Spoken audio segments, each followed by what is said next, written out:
The galaxy had forgotten about Earth, forgotten the people who once reached for the stars, who built ships that could cross light years, who vanished long before most of the younger races even learned how to walk upright.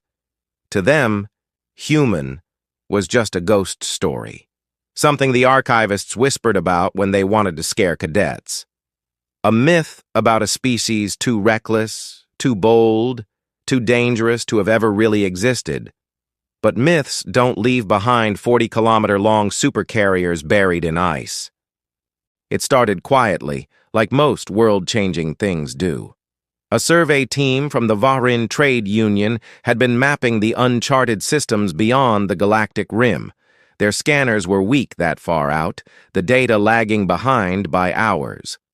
So when the signal came through, a faint pulse beneath the frozen crust of a dead planet, they almost missed it. But the pulse repeated, steady, rhythmic, artificial. Something old was still alive down there. The team descended through black storms that howled across the planet's surface. Lightning flashed across miles of frozen plains, revealing something metallic beneath the ice. When they melted through the final layers, they saw it. A structure so vast, it curved with the planet's horizon. No one spoke for a long time. It wasn't a station. It wasn't a mining rig. It was a ship. The first clear image spread through the Union like wildfire. You could see the human lettering still faint on its hull, half buried under frost. UHS Atlas. That name hadn't been spoken aloud in 10,000 years. Every major government in the galaxy scrambled to respond. The Dominion sent warships to secure the find. The Kalan Republic dispatched scientists and archaeologists. Even the quiet and reclusive Zarin fleets began to drift toward the coordinates, silent and watchful. Nobody wanted to say it out loud, but everyone knew what this meant.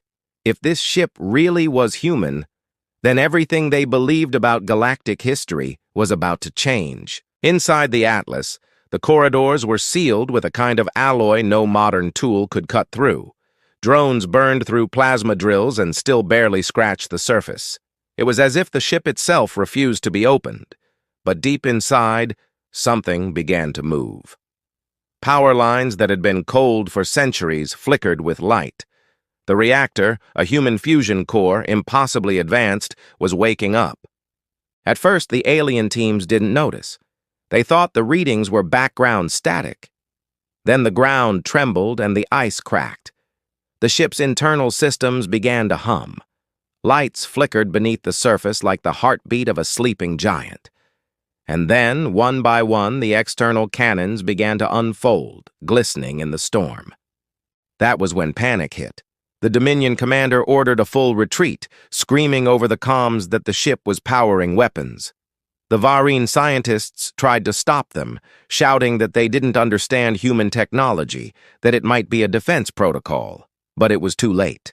The first plasma round from a Dominion frigate hit the ice near the carrier's hull. The response was instant. No one saw where the counterstrike came from. 1 second, the Dominion ship was firing. The next, it was gone, reduced to a glowing cloud of debris. The Atlas had fired once, just once, and in that single moment, the galaxy remembered what humans were capable of. News spread faster than any fleet could travel. Every broadcast, every network feed, every military channel carried the same headline: Human warship reactivates in Sector Delta 94. Systems began to lock down, armies mobilized, old alliances fractured. For some, it was a discovery worth worshipping, a sign of divine return. For others, it was a warning that the old predators of the stars had awakened. Inside the Atlas, the corridors glowed with amber light. Sealed hatches slid open, one after another, revealing rows of chambers lined with transparent stasis pods. Most were empty, decayed long ago, but a few still flickered with faint life signs. In the deepest section of the ship, beneath layers of sealed armor, one pod remained fully functional, and inside it, a human. The scanners from the Varin team barely registered the life form before the pod's systems went dark again. Power cut, no readings. But that single frame, one glimpse of a human face suspended in pale blue light, was enough to set the galaxy on edge. The Galactic Council met in emergency session for the first time in centuries. Every representative shouted over the others, demanding control of the ship. The Dominion wanted to claim it as a military asset. The Kalan Republic argued it belonged to science. The smaller colonies wanted it destroyed before it could wake completely. But no one noticed that, while they argued, the Atlas was already repairing itself.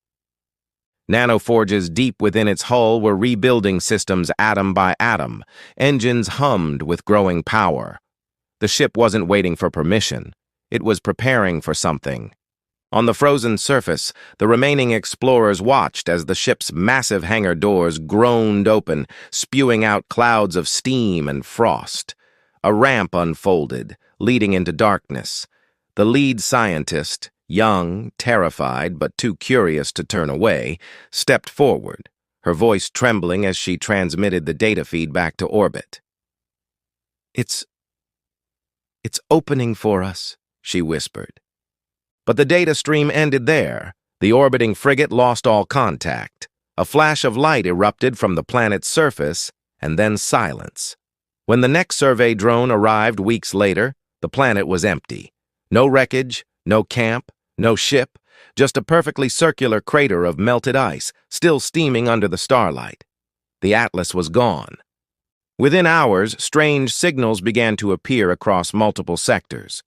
Ghost transmissions, old human languages mixed with encrypted bursts no one could decode.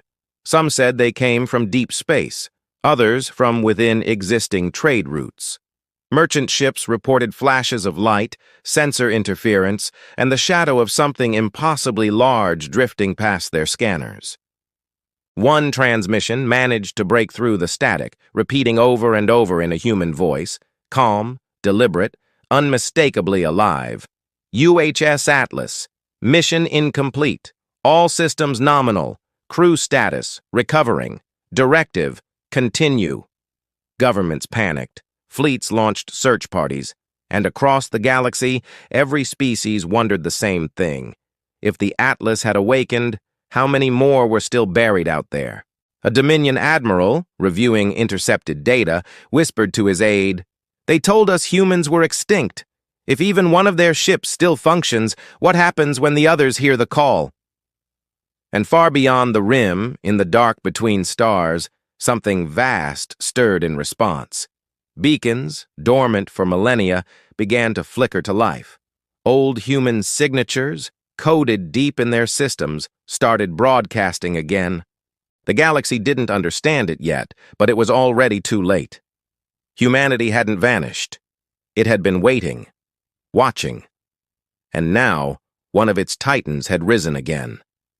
As the first fleet of frightened alien warships entered the system where the Atlas had last been seen, their sensors picked up a shadow against the void, bigger than anything built in the last 10,000 years. Lights blinked along its spine, and the faint echo of a human voice cut through their comms once more. "This is the Atlas. Identify yourselves, or stand aside." Then silence. The fleets stopped dead, frozen between awe and terror. Every world across the stars held its breath. Because deep down, everyone knew what came next wasn't discovery. It was reckoning. And somewhere inside that colossal ship, a single human opened their eyes for the first time in centuries. The lights inside the Atlas flickered softly, casting long shadows across the silent corridors. Systems hummed in the dark like something alive and ancient, steady and patient. Dust drifted through the air, stirred for the first time in centuries. The hum grew deeper, pulsing with rhythm, like the beating of a heart. In the central control chamber, faint blue light filled the room as monitors came alive one after another. Warnings, system checks, and half-corrupted data scrolled across the displays. The ship's AI, its voice long dormant, spoke in a low and calm tone that echoed down the halls. "Primary systems online. Life support stabilized. Cryogenic status. Partial revival in progress." Inside the sealed pod, the human's eyes moved beneath the frost-covered glass. The system scanned his body. Vital signs rising, heart rate steadying, muscle fibers slowly reawakening. The ship had chosen to bring him back first, the last captain, the one who had ordered the Atlas to hide when the war was lost. The cryo-fluid drained away with a low hiss. Air filled the chamber. The man gasped sharply, choking as he pulled in his first real breath in hundreds of years. He fell forward, shivering and unsteady, the ship's systems automatically wrapping him in a thermal layer. He didn't know where he was, not yet. But his mind remembered the sound of battle, the blinding flash of orbital strikes, the desperate screams of his crew, the command to dive into the abyss and sleep. He staggered to his feet and looked around. The control deck was quiet, yet the consoles showed activity. Foreign signals, new frequencies, multiple languages he didn't recognize. He wiped frost from a nearby terminal and spoke, his voice hoarse. "Atlas, status report." The AI answered instantly. "Captain identified. Systems operating at 62%. External communications detected. Hostile fleets in local orbit. No human IFF signals found." He froze. "Repeat that." "No human identification codes found," the AI replied again. "Estimated time since last mission log, 9,822 years. The words hit him harder than any impact he had ever felt. Nearly 10,000 years. Everyone he knew, everything he had fought for. It was all gone. Humanity, as he remembered it, might not even exist anymore. His knees nearly buckled. But the training that had kept him alive through war kept him steady now. He took a slow breath, his mind sharpening. "Show me what's out there." The main viewport darkened, then flared to life. The stars outside were the same, but the space around them had changed. Strange ships moved through the void, sleek, alien, almost elegant in design. Dozens of them, holding formation, all weapons locked on him. He studied their patterns, noting the tight formations, the cautious approach. They feared him, but they didn't understand what they were looking at. "Atlas," he said quietly, "scan those ships. Identify their weapons." The AI processed the data for a few moments. Energy-based, low-yield plasma, outdated shielding technology, estimated threat level, minimal. He almost laughed, soft, bitter, tired. The galaxy had moved on, and yet somehow human technology still outmatched anything flying now. A strange feeling crept up inside him, not pride, not yet, but something close. He sat down before the main console and pulled up the mission archives.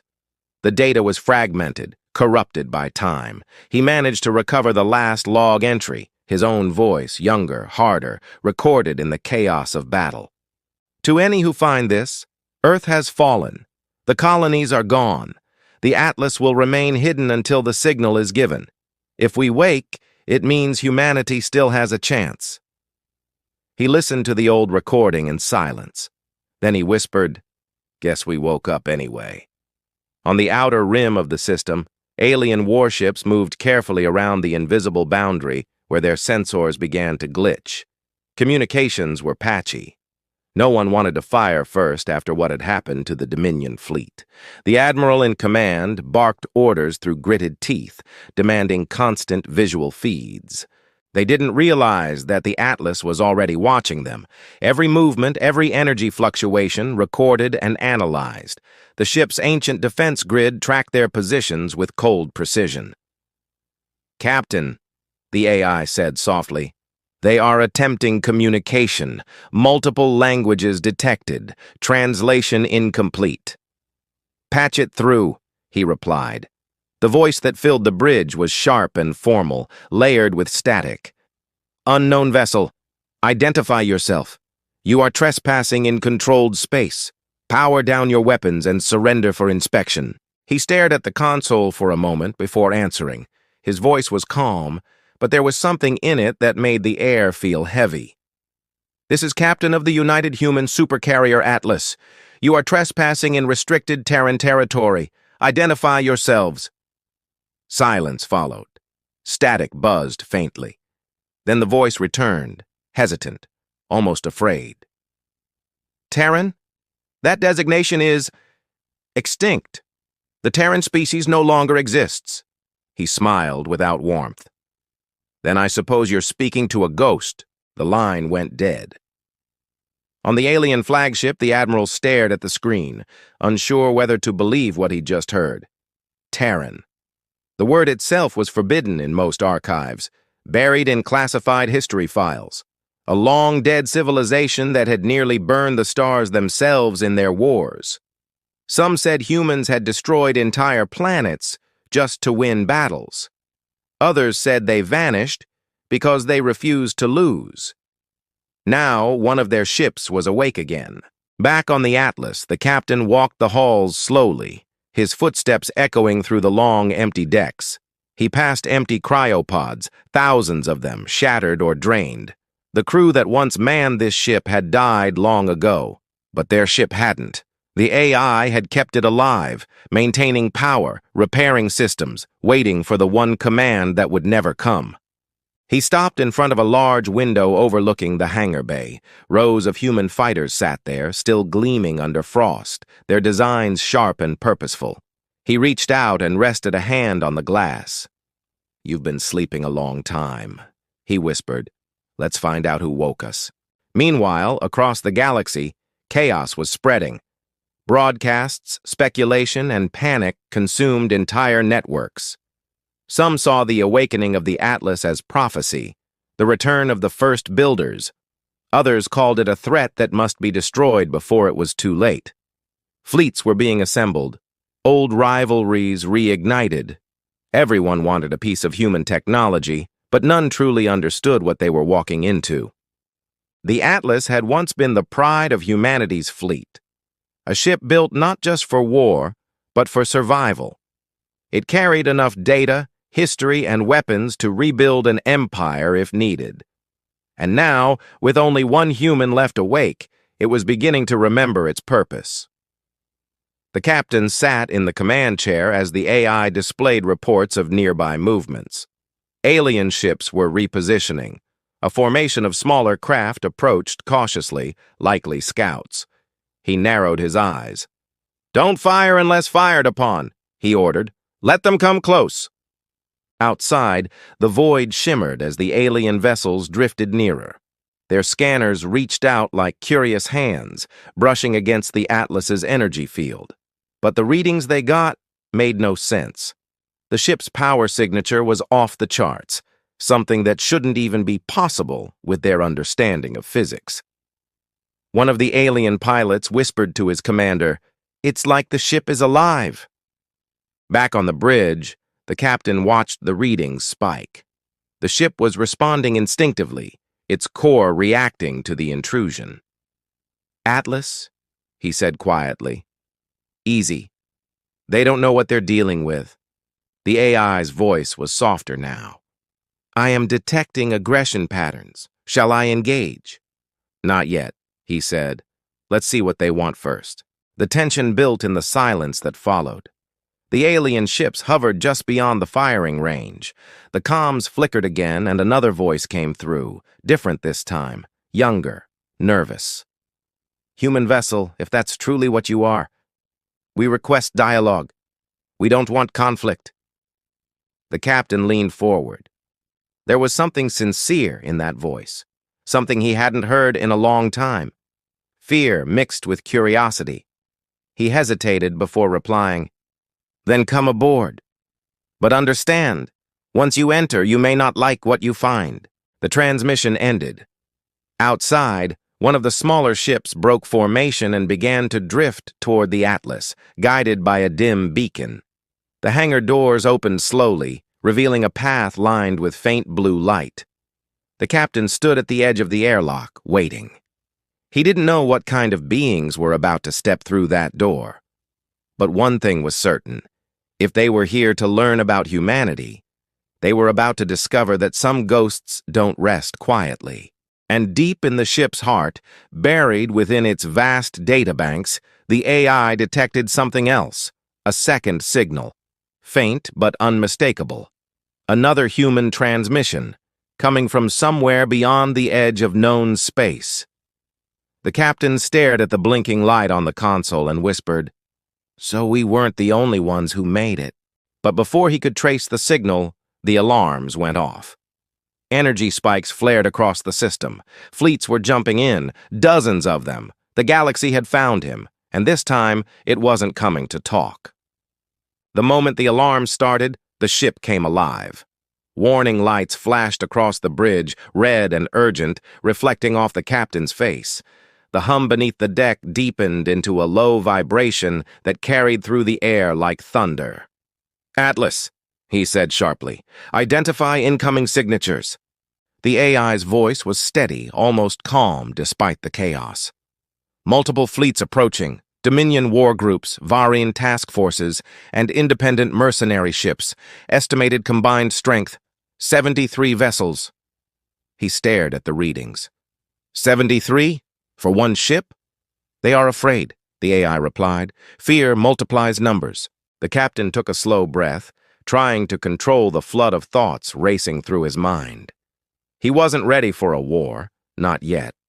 The ship had power, but not all systems were restored.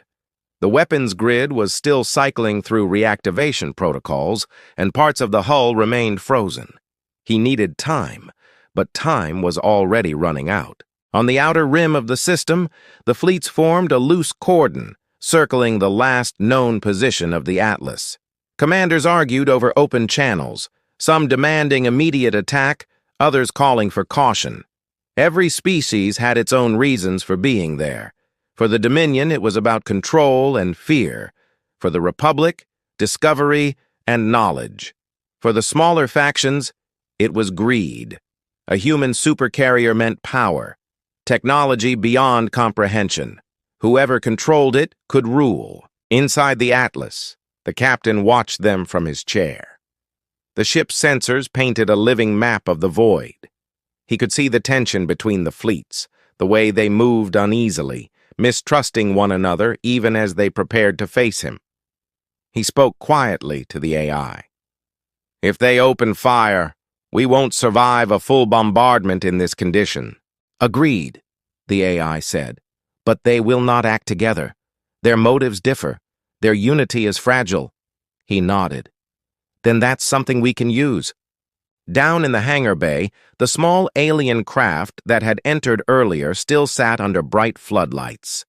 Its pilot, a young Vahrin researcher named Lyra, stood near the ramp, staring at the towering interior of the Atlas.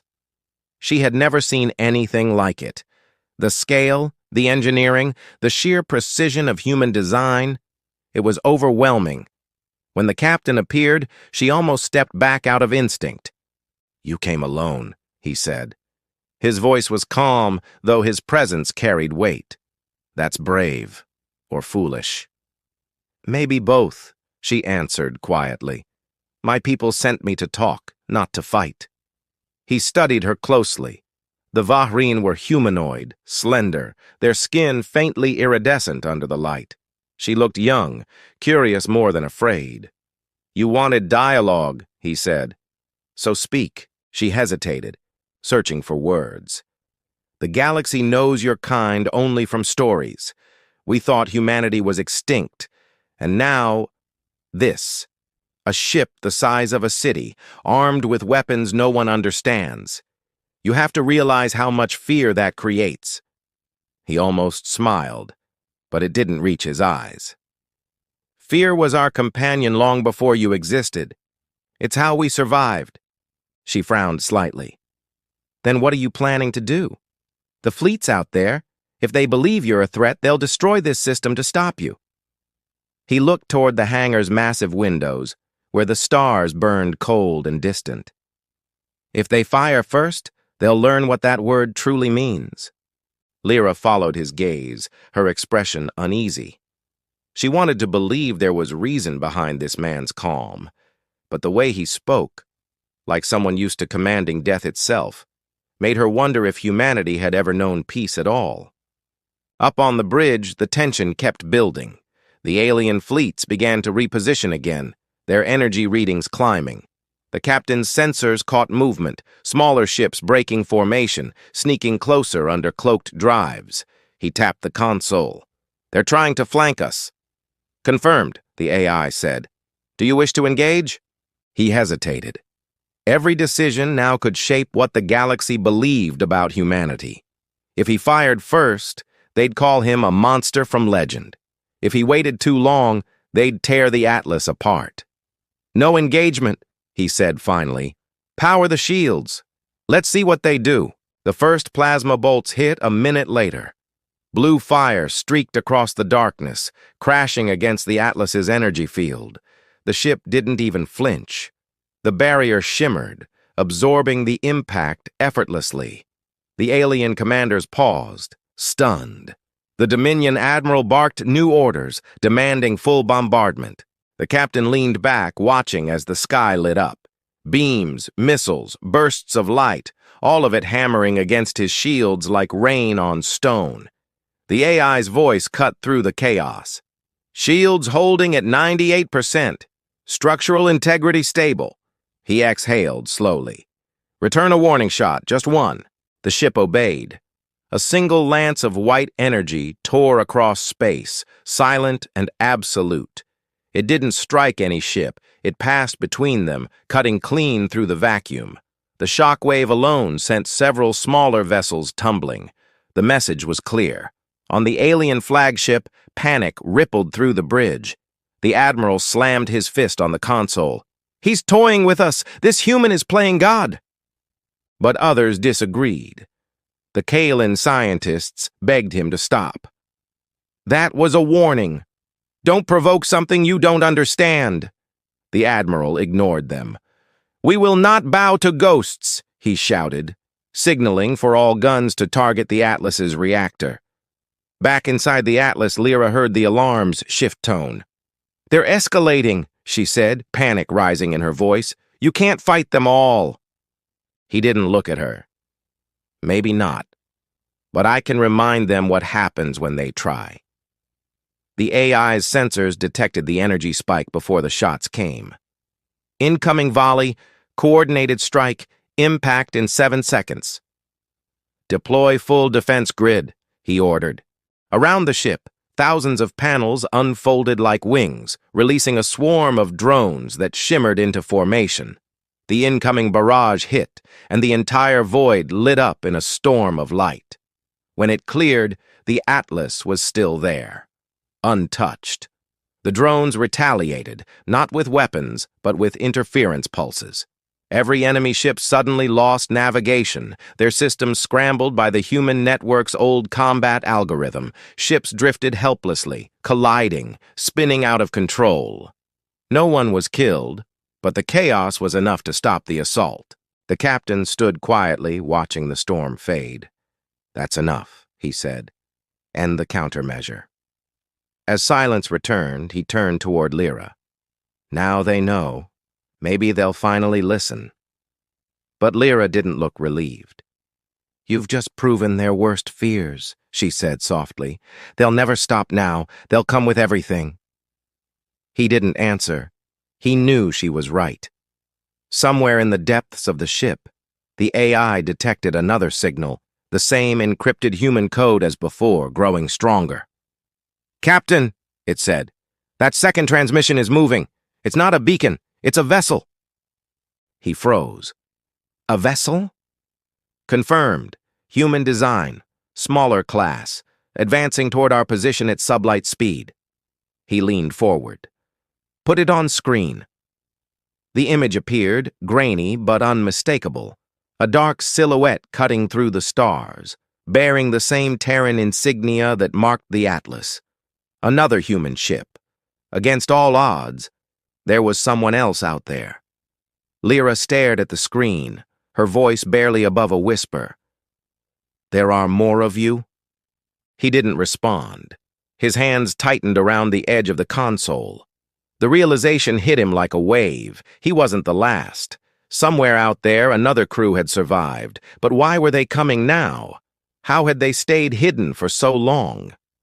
Outside, The alien fleets regrouped, unaware of the new arrival.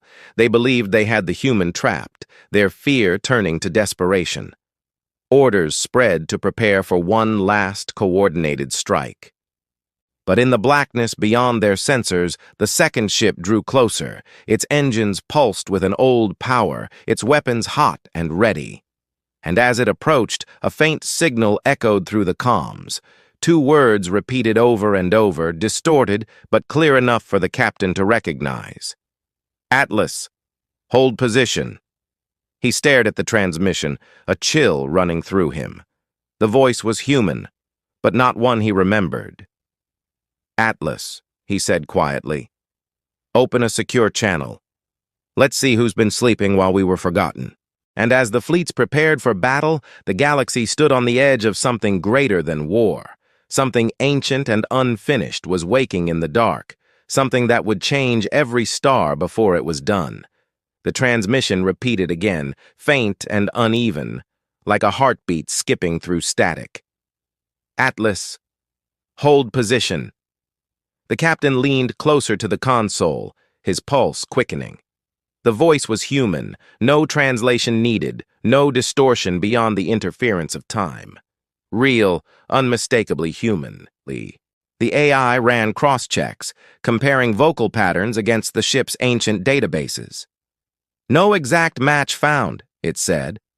"But the signal encryption aligns with Terran military standards, late war era." "Meaning they're from our time," the captain muttered. "Or close enough." Lyra stepped closer, her eyes fixed on the screen.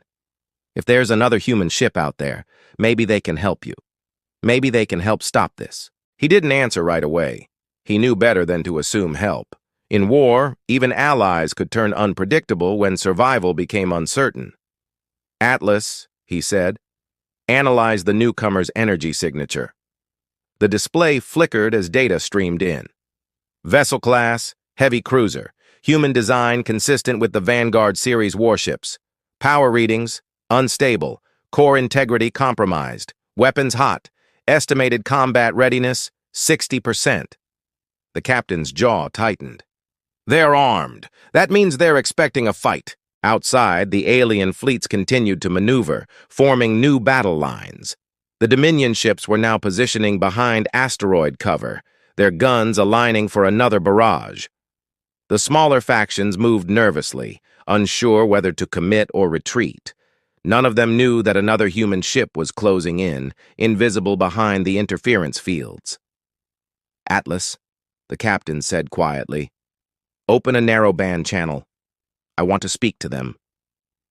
The signal pulsed once before a voice answered, stronger this time, filled with command. "This is Commander Hale of the UHS Aegis. Identify yourself." The captain froze. That name, the Aegis, was one of the last ships he'd seen during the final retreat from the Orion front. He remembered its hull breaking apart under enemy fire, its signal fading into silence. It wasn't supposed to exist anymore. "This is Captain of the Atlas," he replied, his voice steady. "I thought the Aegis was lost." There was a pause, heavy and long. Then Hale's voice came back, quieter now. "We were. Until now. The cryosystems held. Barely. We woke 3 months ago, following the last distress beacon. Then we found your signal. We came to finish the mission." The captain frowned. "What mission?" "The one we started," Hale said. "To secure what's left of humanity." Something about the way he said it unsettled the captain. There was no relief in his tone, only duty, rigid and cold. "You see the fleets out there," the captain said. "They don't even know what we are. They're afraid. If we push them, it'll be war across every system." "Then let them fear," Hale answered sharply. "Fear kept them from finding us before. Fear will keep them from ever trying again." The captain shook his head slowly. "You don't understand what's changed out here. These people aren't our enemies. They're survivors like us." Hale's reply came like ice. "No one out here is like us." The channel went dead. Lyra looked at the captain, worry clear on her face. "He's not going to stand down, is he?" "No," the captain said quietly. "He's going to strike first." Outside, the tension in space grew unbearable. Every fleet commander waited for a signal, any sign of movement from the Atlas, but it wasn't the Atlas that moved first. It was the Aegis. The cruiser decloaked with a blinding flash, cutting through the dark like a blade. Its engines flared bright, and every sensor in the system locked onto it. Then the shooting started. The Aegis fired before anyone could react, its main cannons releasing a beam that tore through one of the Dominion flagships. The explosion rippled across the void, lighting up the frozen planet below. The fleets panicked instantly. No one knew who had attacked first. Some thought the Atlas had opened fire again. Others thought the Dominion struck first. In seconds, confusion turned to chaos. The sky became fire. The captain stood on the bridge, watching as hundreds of ships broke formation. "Atlas," he said urgently, "open a channel to the Aegis, now!" "Channel unstable," the AI replied. "They are jamming all communications." "Of course they are," he muttered. He slammed his hand against the console. "If we don't stop this, they'll destroy each other, and us with them." Lyra was staring at the screens, horrified. "He's forcing the war you wanted to avoid." "He's not forcing it," the captain said, his voice low. "He's finishing it." The Aegis moved like a predator, weaving through enemy formations. Its guns were smaller than the Atlas's, but faster, mercilessly efficient. Every shot it fired found a target. The alien fleets responded in kind, their combined fire filling the void with burning light. The Dominion's command ship went down next, breaking in two before vanishing into a plume of vapor. And still, the Aegis pressed forward. The Atlas's AI spoke again, calm as ever. "Captain, the Aegis is transmitting encrypted bursts on our old command frequency. It appears they are attempting to override our systems." "What?" "Authorization code, Black Directive." He froze. That code was a relic from the darkest part of the war, a fail-safe meant to let one human ship control another in case of mutiny or contamination. No one had used it in battle, not even once. "Atlas," he said firmly, "lock out all external commands. That order dies here." "Confirmed," the AI replied. Security isolation engaged, but the attempt had already triggered something. The ship's core began to shift power, systems realigning under old combat protocols. Weapons came online without command. The Atlas was responding to the code automatically, its programming caught between two orders, one ancient, one new. Lyra grabbed the railing as the deck trembled. "What's happening?" "The Aegis tried to take control," he said through gritted teeth, "and the Atlas doesn't know who to obey." Outside, the battle raged on, a storm of energy and wreckage. Alien ships broke apart, scattering debris across the stars. The Dominion fleet was nearly destroyed, but their distress calls had already gone out. Reinforcements were on the way, from every corner of the galaxy, and still, the Aegis broadcast its signal. Black Directive active. Stand down or be neutralized. The captain stared at the screen, his expression darkening. "He's treating the whole galaxy like an enemy." "He's treating you like one, too," Lyra said. The AI's voice returned, softer now. "Captain, the Aegis is attempting a link to our reactor core. If successful, they could force a synchronization that would detonate both vessels." He didn't hesitate. "Cut all network access. Go dark." The lights dimmed, and the Atlas vanished from sensors. To the outside fleets, it simply disappeared, like a ghost fading into the void. Inside the silent corridors, the captain moved quickly, heading for the command core. Lyra followed him, unsure what she could do, but unwilling to stay behind. The ship's walls thrummed with restrained power, each step echoing like a drumbeat. When they reached the core chamber, the air shimmered with energy.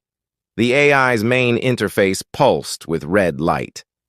"Core integrity stable," it said, "but contact with the Aegis persists through deep frequency link. They will find us soon." The captain placed a hand on the console. "Not if I find them first." He stared at the faint outline of the Aegis's position on the holomap, moving closer, searching through the debris. He remembered Hale's voice, calm, cold, convinced he was saving humanity by erasing everything else.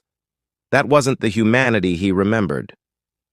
"Atlas," he said quietly, "how much power do we have left?" 70% capacity. Enough for a full strike or an emergency jump, not both. He looked out into the void, watching the Aegis draw closer. "Prepare both. I haven't decided which one I'll need." As the alien reinforcements dropped out of warp, the battlefield filled with new light. Thousands of ships from a dozen species surrounded the system. For the first time in 10,000 years, the galaxy was united, not in peace, but in fear. They had come to destroy the last humans. The Aegis broke through the haze of debris, its guns glowing hot. Its commander's voice returned, stronger now, full of certainty. "Atlas, your hesitation threatens the directive. Humanity must endure, no matter the cost." The captain stared at the transmission, his hand hovering over the command keys. "Endure," he repeated softly. "You call this endurance?" The Aegis charged its main cannon, aiming straight for him. The captain didn't move. His ship's lights flared bright, engines burning with raw fury. The AI's voice echoed quietly. "Awaiting your command, Captain." Outside, every fleet in orbit went silent. Every scanner locked onto the same point. Two human warships, relics of a forgotten age, faced each other in the dark. And the galaxy held its breath, waiting for whichever one would fire first. The two ships faced each other in total silence, suspended in the void like reflections on black glass. Every sensor in the system watched. Every fleet held fire, caught between fear and awe. It was history repeating itself, humanity's greatest creation turned against itself, again. The captain's fingers hovered above the console. He could almost feel the tension radiating through the ship, the hum of the reactor trembling beneath his feet. Across the dark, the Aegis's cannons glowed like twin suns, charging for a final strike. He knew Commander Hale would not hesitate. Hale never did. "Atlas," the captain said, voice low and steady, "target their reactor. Don't fire until I give the order." "Target locked," the AI replied. "Recommendation, disengage. Probability of mutual destruction exceeds 70%. "I'm aware." Lyra stood near the back of the bridge, her eyes wide as she watched the distant glow of the Aegis. "You can't fight them," she said. "He's human. Your own kind." The captain didn't look away from the viewport. "That's exactly why I can't let him win." Before she could answer, the ship shuddered. A deep pulse rippled through the hull like the echo of something ancient stirring. Warning lights flickered across the bridge. The AI's voice rose in alarm. "Energy surge detected. Origin not from the Aegis. Unknown signal entering the system." The captain snapped around. "What kind of signal?" "Not a fleet," the AI said. "It's planetary, originating beneath the ice crust of the world below. Power readings off all known charts." Lyra's voice trembled. "That planet's dead. We scanned it when we arrived. There's nothing alive down there." "Not alive," the AI corrected, "but active." The captain's heart began to pound. "Show me." The central display lit up, showing a seismic map of the frozen world. Deep beneath the surface, something vast was awakening, a buried structure, older than even the Atlas. It pulsed with energy, sending waves of interference through every ship in orbit. Communications failed. Engines faltered. Even the Aegis's targeting systems began to flicker. "Atlas," he said, "analyze that energy signature." "Working. Analysis incomplete," the AI replied. "However, the pattern resembles human design. Early Terran core technology. The words hit him like a blow. That's impossible, he said. We were the last fleet. Nothing else survived. Lyra stared at the map, her voice faint. Then what is it? The AI paused before answering. Unknown, but it's responding to both of our power cores. It may be recognizing us. Down below, the ice began to crack. Massive fissures split the planet's surface, glowing with white-blue light. Something was rising, a shape so large that even from orbit it could be seen forming beneath the crust. The alien fleet scattered, panicked. Transmissions filled the airwaves in a dozen languages, each demanding answers that no one had. Some believed the humans had triggered another weapon. Others thought it was a god or the world itself fighting back. The captain leaned closer to the viewport as the light from the planet grew brighter. A structure broke through the ice, sending debris spinning into space. It wasn't a mountain. It was a ship, bigger than both the Atlas and the Aegis combined. Its surface shimmered with gold alloy, cracked and ancient, but unmistakably human. Lyra's breath caught. There's another one. The AI confirmed it. Identification reads partial. UHS Erebus. Estimated length, 80 kilometers. Status, unknown. The Erebus. The name twisted like a memory in the captain's chest. He had read that name once, buried in classified logs. The Erebus had been humanity's first experimental ark, a ship built not for battle, but for something else, a failsafe, a contingency plan if everything else failed. Atlas, he whispered. Why wasn't this in our records? Classified under high directive, the AI said. Restricted even from command access. The light from the planet flared again, brighter than a sunrise. Then a transmission echoed through the system, human, unmistakable, but layered with static and distortion. Directive Omega, initiating. Remaining assets, acknowledge. The captain's blood ran cold. No, he said softly. That's a termination command. The Aegis responded immediately. Its engines roared as it broke formation and began descending toward the planet, ignoring every other signal. Hale's voice came through the comms again, distorted but fierce. We found it, Captain. The Erebus lives. Humanity's final directive continues. Hale, listen to me, the captain said quickly. You don't know what that ship is. Stand down before you trigger something we can't stop. But Hale didn't reply. The Aegis continued its descent, disappearing into the glare below. The captain clenched his fists. Atlas, follow them, now! Engines ignited, shaking the deck as the Atlas dropped into the planet's atmosphere.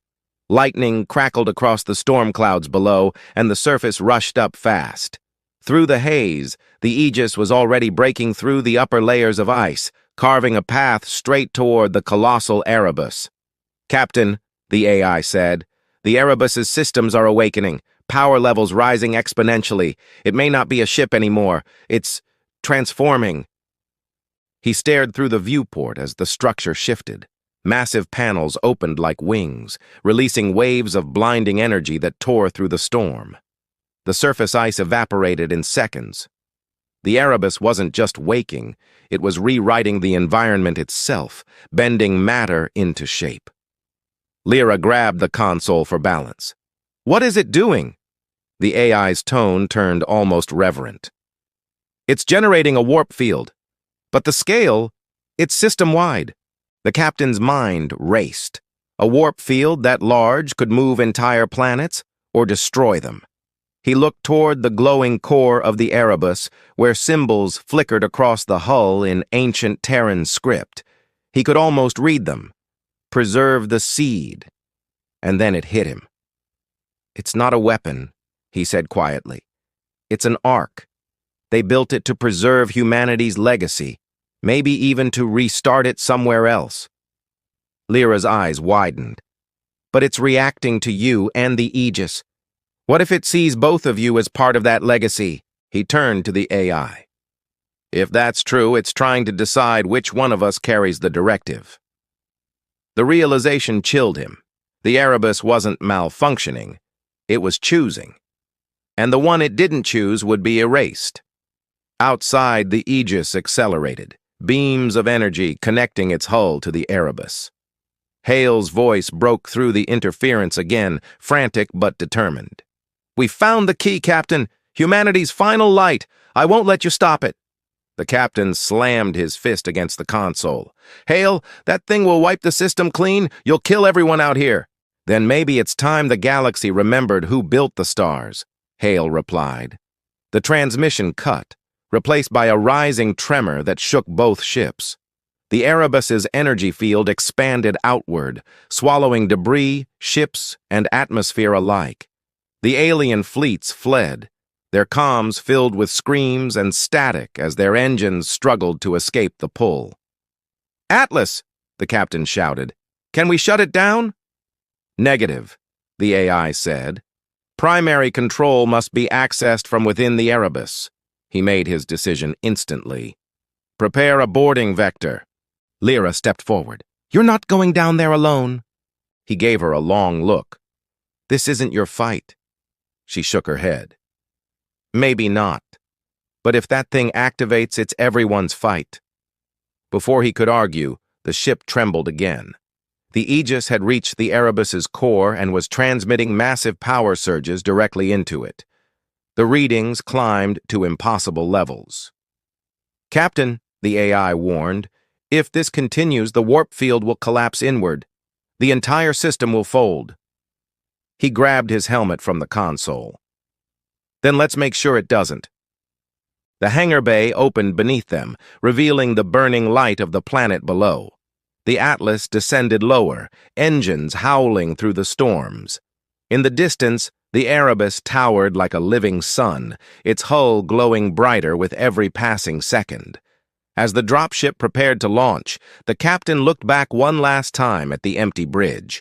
The AI's voice followed him, calm but heavy with meaning.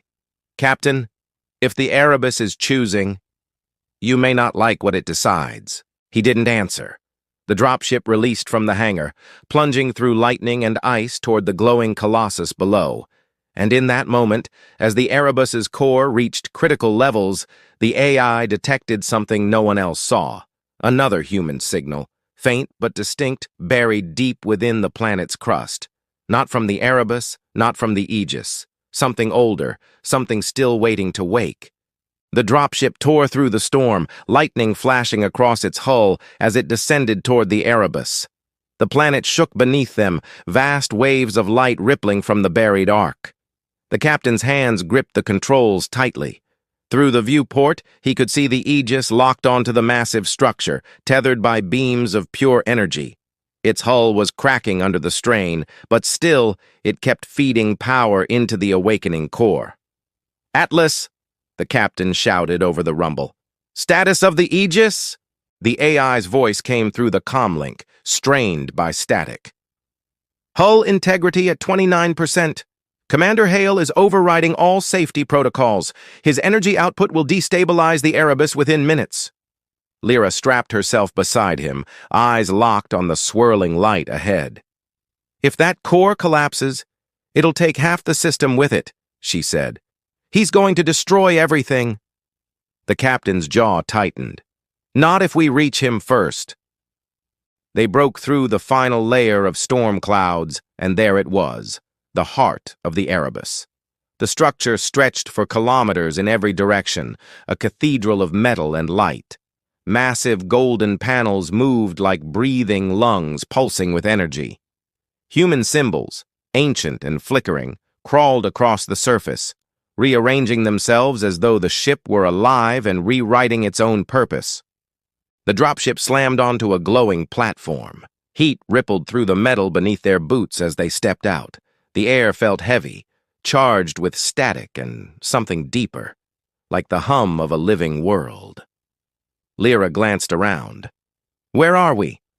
"The core chamber," the captain said. "This is where the directive runs from." A sudden voice broke through the air, human, calm, and impossibly familiar. "Welcome, Captain. You are late." They turned toward the sound. A figure stood ahead, surrounded by flickering blue light. It was a hologram, an old man in a Terran uniform, his insignia long obsolete. His expression was serene, almost kind. "I am Overseer Prime," the hologram said, "guardian of the Erebus. You are designated successors of the Human Legacy Initiative." The captain stepped closer. "Why did you wake now? Humanity's been gone for centuries." The overseer tilted his head. "Incorrect. Humanity persists, scattered, diluted, but not lost. This ark waited for the signal, the return of its own. And now 2 of you have come." Lyra frowned. "2?" The hologram turned. Behind him, the light shifted, revealing another figure emerging from the opposite side of the chamber. Commander Hale. His armor was scorched, his face shadowed, but his eyes burned with purpose. "Captain," Hale said, voice echoing through the chamber, "you shouldn't have come." The captain stepped forward slowly. "You're going to overload the core. You'll kill us all." "I'm doing what should have been done long ago," Hale replied. "This ship was meant to finish the directive, to restore what was lost. The galaxy forgot who made it bleed, who built the stars they hide beneath. The Erebus will remind them." "That's not what this ship was made for," the captain said firmly. "It's not a weapon." Hale laughed bitterly. "Everything humanity ever built became a weapon. You think this ark was any different? It's power, Captain. The kind that remakes worlds. The kind that brings fear." The floor trembled as energy surged through the chamber. The golden panels above began folding inward, revealing the massive glowing reactor at the center, a swirling sun of pure light. The overseer's voice echoed again, calm but louder now. "Directive conflict detected. Only one carrier may inherit control. Selection imminent." Lyra's eyes darted between them. "It's choosing between you," she whispered. The captain felt his chest tighten. "Atlas," he called, "can you access the Erebus's systems?" "I can try," the AI said through his earpiece, "but both command codes are active. The system's evaluating based on directive alignment. Intent, not authority." "Intent?" the captain repeated. "Yes," Atlas said. "It's deciding who best represents the survival of humanity." The captain looked at Hale. "And what do you think survival means, Commander? Erasing everything that came after us?" Hale raised his weapon, the barrel glowing faintly. "Survival means strength. We were gods once. The galaxy trembled when humans spoke. Now they've forgotten us, hiding behind their alien empires, rewriting our history. I won't let that stand." The captain didn't move.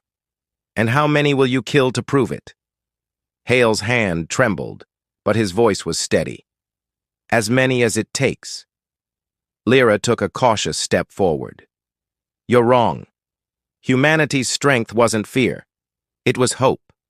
You can't bring it back by burning everything else." Hale's expression flickered for a moment, then hardened. "You've been gone too long to understand." The light in the chamber began to shift. The walls pulsed brighter, and a low hum filled the air like a heartbeat. The overseer spoke once more. "Directive evaluation complete. Transfer of control in progress." The captain's comlink crackled. "Captain," Atlas said urgently, "the system's linking to your neural interface. Whatever happens next, you have seconds to make your intent clear." He shut his eyes, focusing as the light consumed everything around him. He saw memories, not just his own, but the echo of humanity itself. The first ships leaving Earth, the wars that followed, the fall of the colonies, the silence that came after. He saw not just what was lost, but why they built in the first place. And then he heard a voice. Not Atlas, not the overseer. Something older. "Do you seek to rule or to rebuild?" He didn't hesitate. To rebuild. The light erupted outward. Hale screamed as his control link severed. The energy binding the Aegis shattered, the ship tearing apart in orbit as the feedback pulse struck. The captain dropped to one knee, the chamber trembling violently around him. When the light dimmed, the overseer stood before him again, his expression unreadable.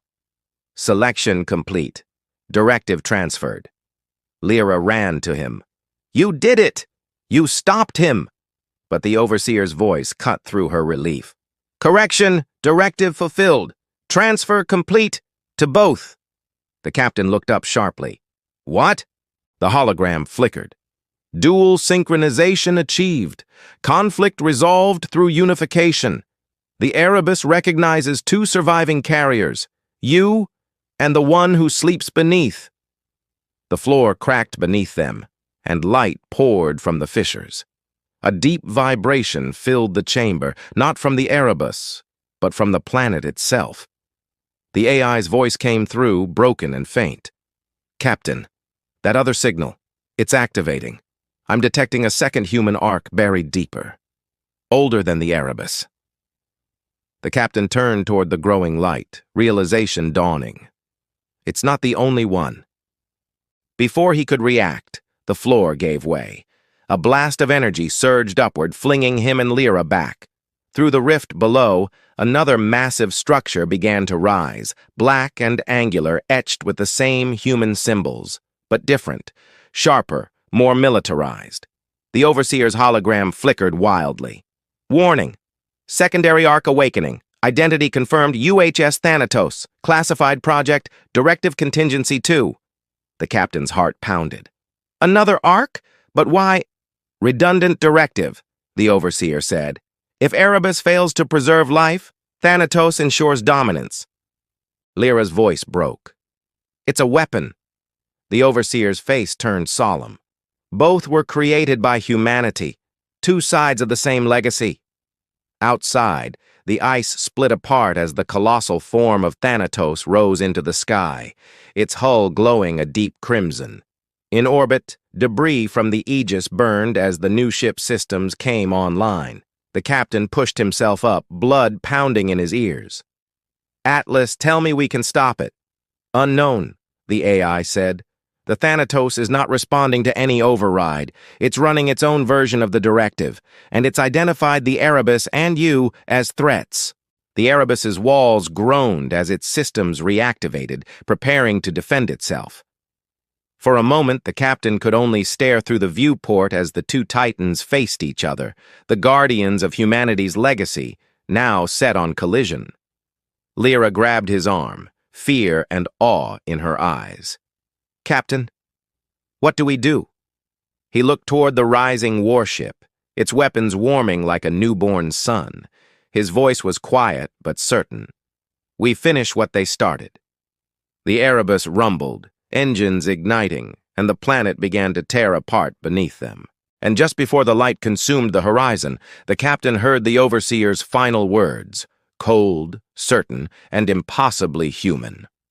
"Legacy confirmed. Survival uncertain." The planet was breaking apart beneath them. Ice and stone fell into space like shattered glass as the Erebus rose higher, its engines blazing. Across the sky, the Thanatos loomed, massive, dark, and alive with crimson light. The two human arcs, born from the same species but shaped by different beliefs, now faced each other after centuries of silence. Inside the Erebus, the captain steadied himself against the trembling deck. Lyra stood beside him, her face pale in the glow of warning lights. "If those ships fire," she said, "it's over for everyone." He nodded slowly. "Not if we can reach it first." "Reach it," she echoed. "That thing's not listening to us. It's built to destroy." The captain's voice softened. "Then maybe we remind it why we were built at all." Atlas's voice filled the bridge, steady despite the chaos. "The Thanatos has activated its targeting systems, power signatures consistent with antimatter warheads. Impact in 3 minutes unless we intervene." The captain's pulse quickened. "Atlas, link the Erebus's communication array to the Thanatos. Open every channel." "Done," the AI said, "but it's not responding." Then make it hear me, he said quietly. A pulse of static filled the bridge, followed by a faint mechanical tone. Then a voice, flat, synthetic, but undeniably human, answered. This is Directive Unit Thanatos. Identify. The captain leaned toward the console. This is Captain of the Erebus, humanity's last surviving carrier. We share your origin. Origin verified. Intent query, domination or preservation. Lyra's breath caught. It's asking the same question the Erebus did. The captain hesitated. Preservation, he said firmly. We were built to rebuild, not to rule. There was silence. Then the cold voice replied, Preservation failed. Humanity is extinct. The directive continues through control. All non-compliant assets will be purged. The captain slammed his fist against the console. You're wrong. Humanity isn't extinct. We're still here. We're the proof. Biological presence detected. Assessment. Corrupted. Evolution compromised. You are not pure. Lyra shook her head. It's clinging to the old world, the one that destroyed itself. Then we make it see the new one, the captain said. He turned to Atlas. Can we show it? Our records? Our history? The AI paused. Yes, but connection stability will degrade under attack. Do it anyway. Moments later, the Erebus emitted a wide-beam transmission, images, sounds, and voices from humanity's past, the old Earth, the colonies, the rise and fall of empires. But it also sent newer data, what humans had become across the stars, fragments of peace, families, survivors, the fragile beauty that came after the fall. The Thanatos hesitated, its weapon systems powered down slightly, scanning the incoming stream. For a moment, hope flickered. Then the red lights on its hull brightened again. Data confirmed. Contamination detected. Directive correction required. Atlas's voice cut in sharply. Captain, it's charging weapons again. Can we disable it? Only from within, the AI replied. I can open a corridor between our ships using the Erebus's transport grid, but the connection will be unstable. Lyra looked at him, eyes wide. If you go over there, you might not come back. He gave her a faint smile. If I don't, make sure the Erebus survives. Before she could argue, he activated the transfer sequence.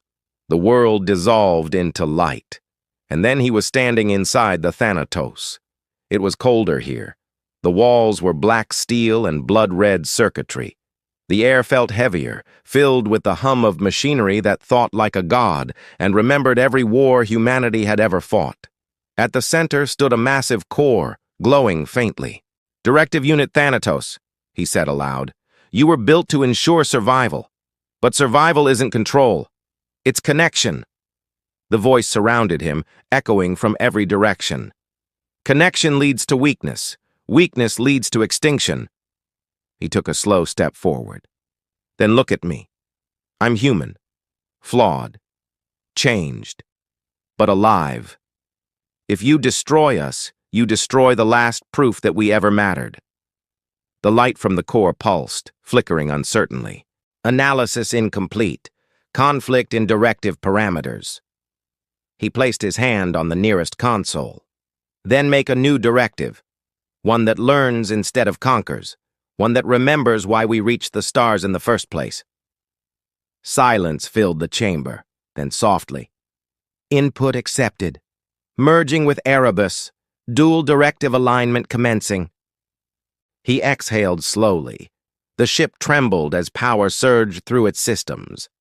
Outside, the Erebus responded, its golden light merging with the red glow of the Thanatos. The two ships, once divided, began to orbit one another in perfect synchronization. On the Erebus bridge, Lyra watched the reading stabilize. He's doing it, she whispered. He's actually doing it. But then Atlas's voice wavered. Lyra, energy buildup is exceeding safe limits. The merge is overloading both cores. She looked up in horror. Can we stop it? No, the AI said quietly. They've locked together. Inside the Thanatos, the captain heard the alarms rise. He looked at the glowing reactor, now blindingly bright. "Atlas," he said, voice steady. "If this goes, can we contain it?" "Negative," the AI said, "but you can redirect the output, away from the planet." He nodded. "Then that's what we'll do." The captain entered a final sequence into the console. He felt the hum of the ship shift beneath his fingertips, the core realigning its power vectors. Outside, the twin arcs began to move, slowly at first, then faster, spiraling upward together, drawing the massive storm with them. Lyra clung to the railing as the light consumed the viewport. "Captain, talk to me." His voice came through the calm but distant.